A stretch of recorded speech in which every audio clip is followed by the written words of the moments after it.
Bien, donc, chers collègues inspecteurs pédagogiques, chers collègues universitaires, chers collègues du département de la langue française, chers collègues mathématiciens, bonjour à tous et merci davantage de venir parler pédagogie ce beau matin, au grand plaisir de pédagogue que vous êtes.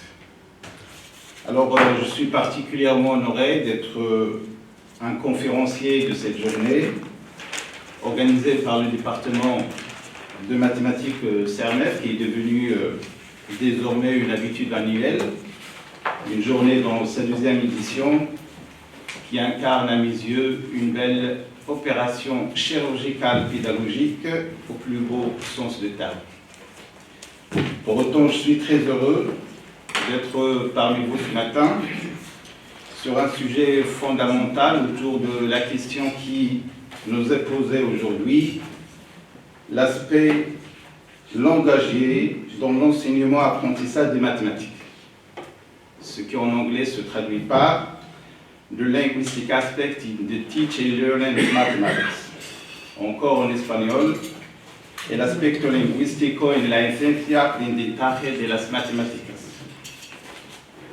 Toutefois, je ne vais pas parler de l'aspect du langage dans un sens académique, même si cela au fond peut-être que cherchent nos collègues du département de la langue, mais je vais inscrire cela dans une série de remarques dont la finalité est de développer une pensée langagière dans sa dimension sémantique, c'est-à-dire de ce qui est signification de signes et étude de sens. Par suite, d'ici la fin de l'exposé, j'aspire à inviter les enseignants à réfléchir avec moi et à examiner leurs pratiques langagières dans l'objectif de dégager une meilleure compréhension des mathématiques comme une production culturelle. L'enjeu me semble d'actualité, du fait que l'école marocaine de demain, à partir d'aujourd'hui, est ouverte à une politique linguistique relative à l'enseignement des matières scientifiques en langue étrangère. Alors, par le titre Impact du discours sur le processus de validation des connaissances, je me demanderai en quoi la didactique, plutôt en quoi la sémantique ou la sémiotique peut servir à questionner les retombées didactiques de la transition vers une deuxième langue d'enseignement. Et je vais le faire d'emblée en reliant cela à mes travaux personnels et aux travaux du laboratoire auquel je participe. Il s'agirait de sensibiliser les enseignants dans leur pratique en rapport avec le processus de validation des connaissances en seconde langue. Une remarque que j'avais faite en parallèle de cet exposé, il y a 3 ans de cela, j'ai reçu une invitation d'une revue spécialisée en didactique des mathématiques sur le thème mathématiques et langues d'enseignement dans des pays de Maghreb, un projet qu'on a travaillé ensemble avec des Maghrébins. Je nomme Redan Jab, un Algérien de l'Université de Québec du Canada, Mehdi Abdeljawad également, un Tunisien de l'Université de Tunis, et Sonia Benjma, également de la Faculté des sciences bizarres, et un autre collègue de CERMEF de Fès, et un autre aussi, un Tunisien qui travaille au Canada. Et pour les amateurs des résumés, l'objectif était à ce que l'apprentissage des mathématiques dépend du niveau de connaissance de la langue de l'enseignement et que le langage joue un rôle important dans l'organisation des connaissances et surtout la pensée logique, et que finalement la verbalisation est essentielle pour l'abstraction et la généralisation.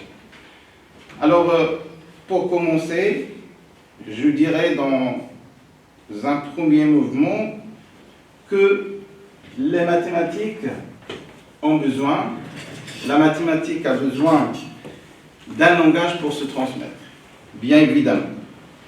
Dans le cadre scolaire, plus particulièrement, on peut souligner 3 niveaux dans ce rapport.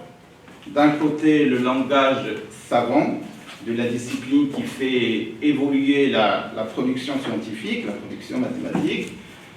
D'un autre côté, il y a le langage naturel accompagnant l'élève et qui lui sert d'outil pour développer son corpus scolaire. Et enfin, il y a un troisième type de langage issu des échanges au cours du processus de l'enseignement-apprentissage. Ce dernier est connu dans la littérature sous le nom de pratique langagière. Alors, dans un premier temps, je vais évoquer l'aspect conceptuel du langage au travers trois séries de remarques. D'abord, les mathématiques en tant que langage, puis les pratiques langagières en mathématiques, et enfin ce que j'appelle au pluriel les glissements du langage. L'objectif étant d'en venir à une dimension des représentations mentales liées au langage, et c'est là probablement le cœur de mon intervention, c'est d'ouvrir les yeux des enseignants de mathématiques sur l'impact du discours sur le processus de validation des connaissances, où je vais questionner davantage les mathématiques en tant que langage. Alors, dans un travail antérieur, publié à la revue Petit X, j'ai mis l'accent sur les mathématiques en tant que langage. J'ai parlé des héritages historiques de quelques notions mathématiques donnant lieu à des conceptualisations erronées. En effet, et le discours maintenant il est dédié aux mathématiciens, dire que les nombres complexes sont complexes. Veut-il dire que les autres nombres qu'a rencontré l'élève dans son parcours scolaire sont non complexes ou bien sont simples? Et dans quel sens peut-on concevoir cette simplicité? Dire également que les nombres, ces nombres sont imaginaires. Sont-ils vraiment plus imaginaires que les nombres réels? Sinon, comment peut-on croire à la matérialité de l'infinité du chiffre après la virgule pour l'écriture de racine carrée de 2? La majorité des élèves, dans ce cas, dégage un concept abstrait de ces nombres. Cet aspect semble lié plutôt à la nature des adjectifs au lieu que les élèves les perçoivent comme de simples qualificatifs donnés aux objets mathématiques. Alors la représentation issue de cette terminologie, laquelle provient d'un héritage bien évidemment historique, ont un statut épistémologique qui nécessite, à mon sens, des explications. Toujours dans le même contexte, pour examiner des idées mathématiques, on a besoin bien évidemment d'un langage et des moyens de représentation, c'est-à-dire les symboles. Or, ces symboles ne sont pas forcément relatifs au langage savant. On peut se demander, par exemple, pourquoi le nombre de l'air est noté par E. Les mathématiciens ont parfois utilisé le langage courant, par conséquent, le lecteur peut attribuer une signification familière ou naturelle à certains objets mathématiques, pour dire enfin que la touche subjective concernant le langage mathématique est sans doute présente, même si elle est cachée. Les manuscrits soigneusement écrits en des mathématiques ne montrent que la face des résultats mathématiques. Cette désubjectivation des mathématiques est certainement l'une des causes de la production de cette discipline à caractère universel. Alors, ce que je voulais dire très rapidement, explorer avec vous dans une deuxième série de remarques, avant de défendre ma thèse, est l'invitation cette fois-ci de l'engagier, à savoir l'enseignant, qu'il devrait prendre en compte dans son projet didactique l'intention de clarté et de précision dans ses explications, notamment au moment de la première fois de la rencontre avec un concept donné. Notamment au moment de la première rencontre avec une notion mathématique, je souligne fortement à ce propos qu'un langage non rigoureux pourrait bien donner des aspects extérieurs aux mathématiques. Et c'est là probablement le cœur de mon intervention, où je vais pointer quelques expressions formulées assez courantes en algèbre. Si on ne trouve pas un carré, parfait dans le calcul, sachez qu'il y a une erreur. Quand vous multipliez par 10, ajoutez un 0. Ajoutez dans quel sens? Pensez toujours à calculer le discriminant quand vous avez affaire à une équation de second degré, car ça tombe toujours. Et ça vous vaut entre 2 et 3 points. Question de motivation. Alors, ces expressions et métaphores, idées familières et bien d'autres conceptions illusoires passent par des habitudes scolaires et créent chez l'apprenant de fausses représentations qui sont souvent liées à la façon de penser les objets mathématiques. J'ai déjà publié tout un article sur cette expression. Après simplification faite, on trouve un travail qui porte sur la résolution des inéquations, que j'ai appelé une situation problème étonnante, publié à la revue suisse Petit X. Et donc, je passe également pour dire, si j'ai beaucoup insisté sur ce stade d'enseignement, c'est que d'après Isabelle Bloch, une chercheure en didactique des mathématiques, il a mentionné dans son article que les objets développés ultérieurement ne se sont appuyés au départ sur des premiers concepts, puis de conception en conception, on acquis un caractère de plus en plus abstrait. Mais ils ne sont pas totalement détachés de leur origine première.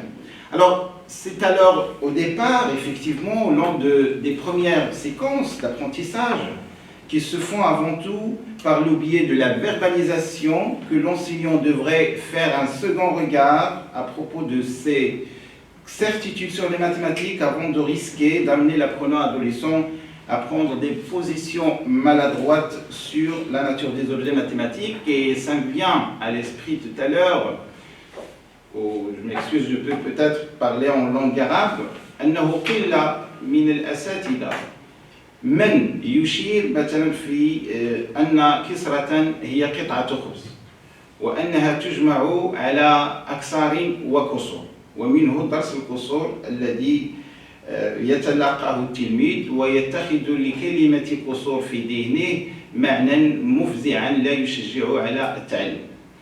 هذا فقط مثال من أمثلة أخرى. فقلة كذلك من الأساتذة الممارسين من طرح السؤال لماذا سمي كوسينوس بجيب تمام أو بجيب، وبحث بسيط يمكن أن يشير إلى أن جيب تمام ما هو إلا من أصل هندي وترجم فارسيا ويعني السهم جيبها، ثم ترجم إلى جيبة، ثم لتسهيل النطق جيب، ثم قام الغرب بترجمة جيب بالمعنى الذي طرح جيب رغم أن القصد ليس هو الجيب كوفيت، وأخذ ساينوس c'est-à-dire جيب، وبقيت الكلمة جيب، ثم سمي القوسين جيب تمام لأنه يتمم الزاوية، ثم نمر أيضا إلى الظل، والظل فهو قطعة مثلا عمودية بظلها، la tangente c'est le rapport de ces mesures. Il y a des questions qui se posent à ce niveau d'ordre épistémologique, que l'enseignant devrait en savoir le cheminement historique qui a développé ces mots. Alors un tel détour nécessite à mon avis un entendement, ce que peut être une représentation pour modifier le statut que l'on peut donner aux erreurs issues de ces conceptions. Et je vais alors questionner la notion de représentation. Mon objectif est d'inviter d'abord les enseignants à réfléchir sur les rapports entre la pensée et la réalité des mathématiques en s'appuyant sur des arguments d'une nature épistémologique. On ne peut pas arriver, à mon sens, comme ça avec un programme et l'imposer. Vous savez que l'enseignant pourrait recevoir un ensemble d'instructions officielles, mais la mise en œuvre dépend finalement de ses choix et de ses décisions. Alors mon approche, ça touche toujours cette question de faire la prise de conscience et la conviction et chercher un enseignant réflexif. Et donc, de ce côté psychologique, j'ai essayé de définir d'abord qu'est-ce qu'on entend par une représentation mentale. Alors, voici quelques réponses. Il n'y a pas de définition exacte de ce mot de science humaines. C'est une façon de penser avec les mots du champ des mathématiques. Un exemple de représentation du nombre 0 chez les élèves est rien. C'est une réponse en 2 questions, comment les choses mathématiques se sont construites dans ma tête et comment je tente de les comprendre. Et bien évidemment, d'autres définitions données par les enseignants à ce propos. Donc, la question qui m'intéresse le plus, comment alors les praticiens en classe conçoivent ce concept et comme j'ai interrogé ces enseignants expérimentés des mathématiques sur leur définition, alors bien évidemment il y a un problème de définition, de prise de conscience de ce que c'est qu'une représentation ou bien ce que c'est l'effet ou bien le contre-effet d'une explication maladroite issue d'une certitude d'un enseignant au sujet d'un concept mathématique. Alors en conclusion de cette première partie, les considérations que j'ai mentionnées par approche épistémologique, psychologique et sociale autour du langage et ses éventuelles retombées sur la conceptualisation des objets mathématiques nous semblent avoir un intérêt fondamental sur le processus d'enseignement-apprentissage dans une classe de mathématiques.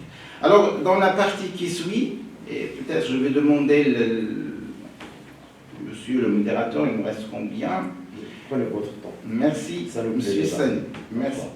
Alors, dans cette partie, je vais me pencher sur la dimension praxiologique du langage. Alors, la praxiologie, c'est une science qui s'intéresse aux actions humaines.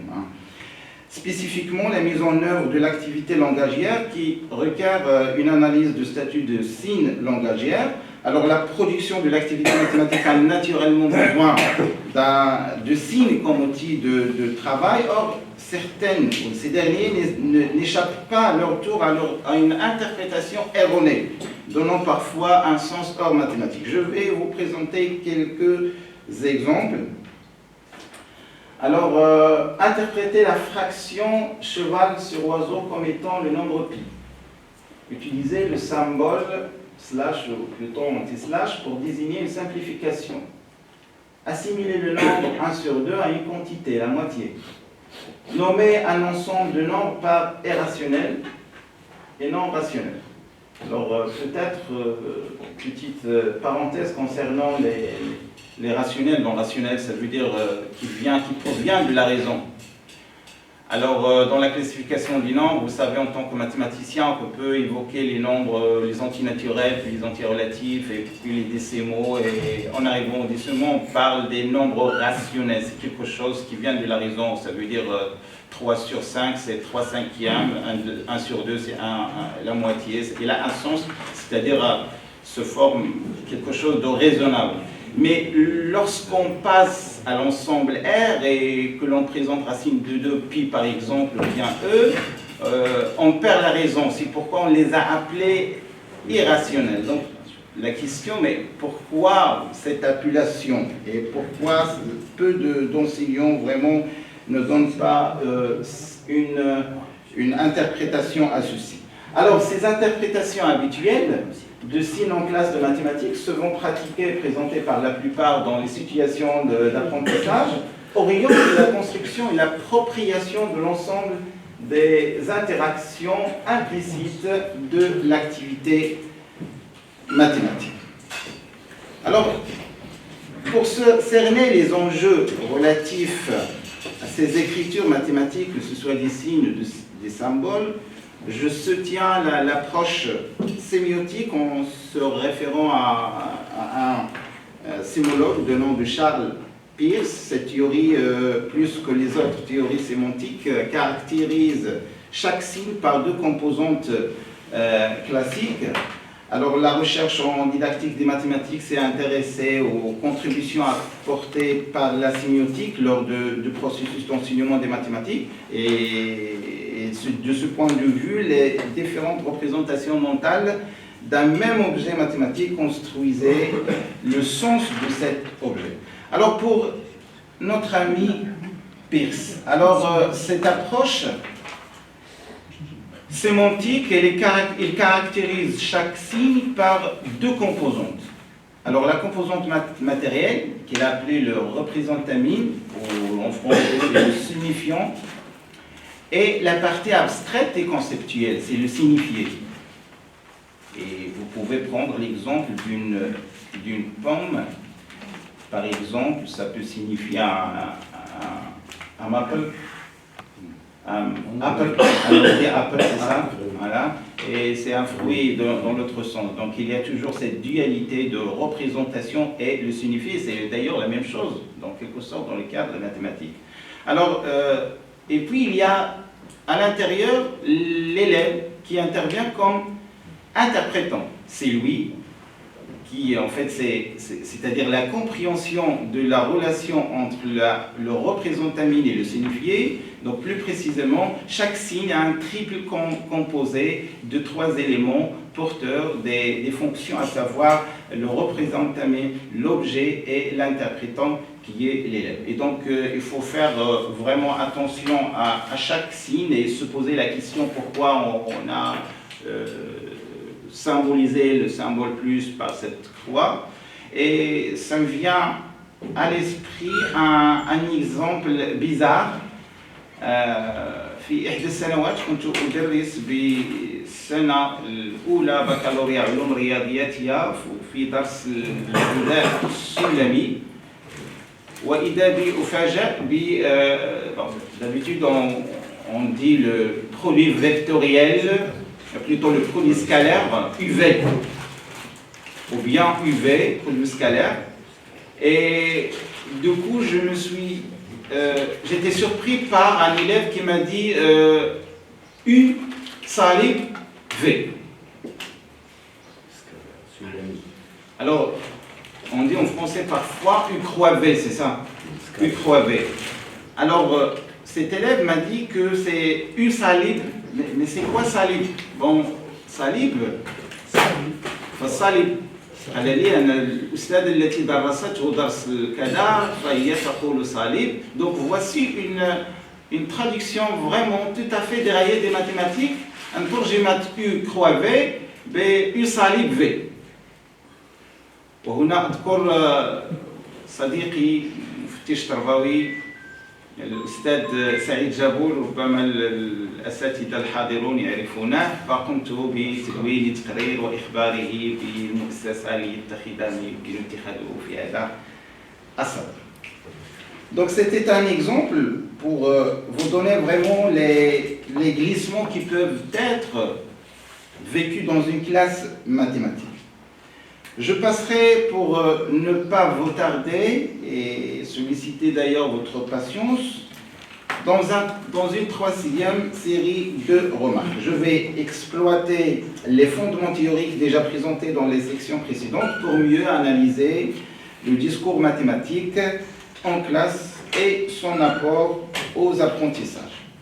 Et dans le cadre de vocabulaire et par nécessité de rédaction scientifique, je vais définir le discours mathématique comme étant tout échange, et je vais revenir sur cette définition, mais c'est juste pour vous initier, vous mettre à votre réflexion le rôle de la symbolisation. Vous connaissez tous le nombre 2, disons le chiffre 2 pour être plus précis.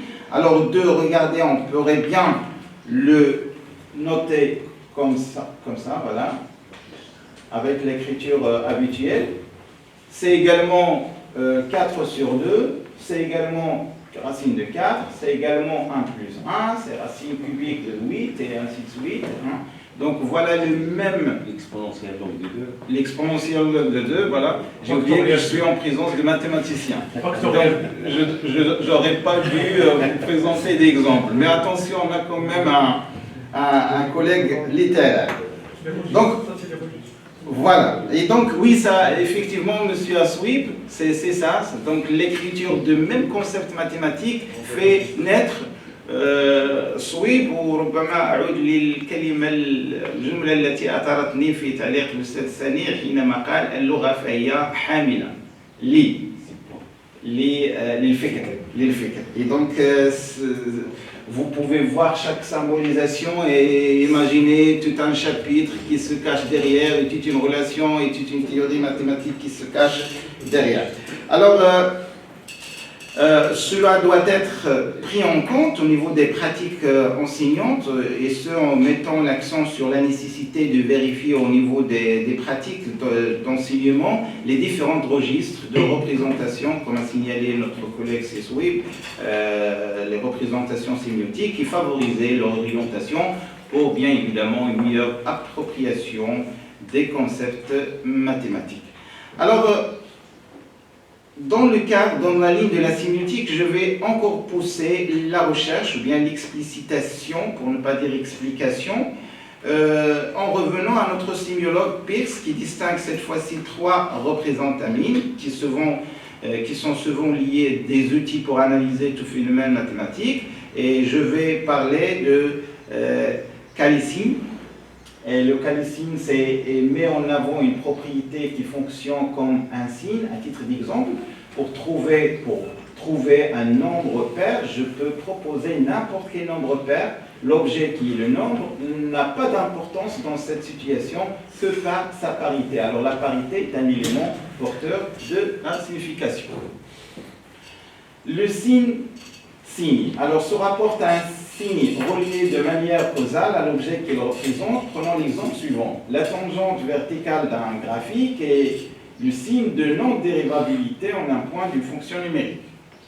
On a également le légisigne. Alors il détermine un signe relié conventionnellement par une règle à l'objet qu'il désigne. Par exemple, si la dérivée d'une fonction elle est positive, alors la fonction, comme vous savez, est croissante. Alors, l'un des phénomènes qui entrave le processus de l'appropriation des concepts mathématiques chez les apprenants est l'interprétation de représentamines à un niveau inférieur. Alors, en général, la constitution du savoir en jeu dans une activité mathématique se réfère à 2 concepts, le signe-signe et le signe, car les interprétations mises en jeu sont gérées par une logique produisant en conséquence des propositions, que ce soit des théorèmes, des propriétés, des corollaires ou autre chose. Alors, cette fois-ci, je vais pointer le discours mathématique. Alors, on désigne par un discours explicite tout échange verbal qui mène dans une séquence d'enseignement guidée par l'enseignant. C'est ça la définition que je donne au discours mathématique, et visant à expliquer une proposition, et on désigne par un discours implicite l'écho, c'est-à-dire le retour du premier intériorisé par l'apprenant, suivant l'hypothèse mentionnée dans ce paragraphe. Le processus d'interprétation des objets sémantiques, mathématiques plutôt, est alors indissociable dans le cadre des 2 pôles, situation, discours, qui agissent fortement. Alors une connaissance, bien évidemment, comme le dit Brosseau, une connaissance pertinente modifie une tactique ou une stratégie. Donc vous voyez l'importance et le poids de mots par rapport à une pensée logique. Alors, apparemment, je vois que M. Herfi passe des messages au modérateur. Je vais quand même passer le dernier diaporama et expliquer, faire étaler des situations que vous savez tous. Et on explique en arabe et on rédige en français, en raison d'absence de manuel officiel de mathématiques. Les enseignants se trouvent face à une multitude de ressources, le net et bien d'autres systèmes éducatifs francophones qui ne sont pas bien évidemment en parallèle avec le programme national ou bien en vigueur. Par suite, ils produisent des cours qui déraillent parfois totalement des orientations pédagogiques. Et ensuite, il y a les échanges, des traductions des cours, avec maintenant un degré plus bas, parce qu'au début, comme vous savez tous, au moment où il n'y avait pas de manuel scolaire, vraiment, on se trouve déboussolé, l'enseignant se trouve déboussolé pour assurer une science de mathématiques, et il y a de ces pratiques. Alors les enseignants expérimentés ne veulent pas vraiment prendre la responsabilité de ce type de classe, ils échappent vraiment à l'enseignement en langue française. Je sollicite votre patience parce que j'ai juste une conclusion à lire. Alors pour ma conclusion, il me semble aussi important que de travailler sur la verbalisation et les discours en formation pour les professeurs stagiaires et dans les centres de formation pour les professeurs stagiaires. Et pour nous, c'est un calvaire au quotidien. Dans les salles de formation, on fait toute une énergie de plus pour réaliser cet objectif ambitieux, entre parenthèses, et ce pour combler l'écart qui peut exister entre les intentions du langagier qui est l'enseignant et les objectifs de l'apprentissage. Alors, le travail sur le processus langagier est crucial dans l'activité mathématique scolaire, plus particulièrement, vu son importance au niveau de la signification, le sens, les représentations, les signes, les symboles, les concepts et également les outils mathématiques. Je vous remercie de votre patience et votre attention. Monsieur Dr Self, on vous remercie. C'était un grand plaisir de vous écouter comme toujours. On a joui de bons moments. Donc, vous avez partagé avec nous une partie de vos travaux sur le travail sur le problème discursif dans un cours de mathématiques. Vous avez parlé d'une classification du problème de représentation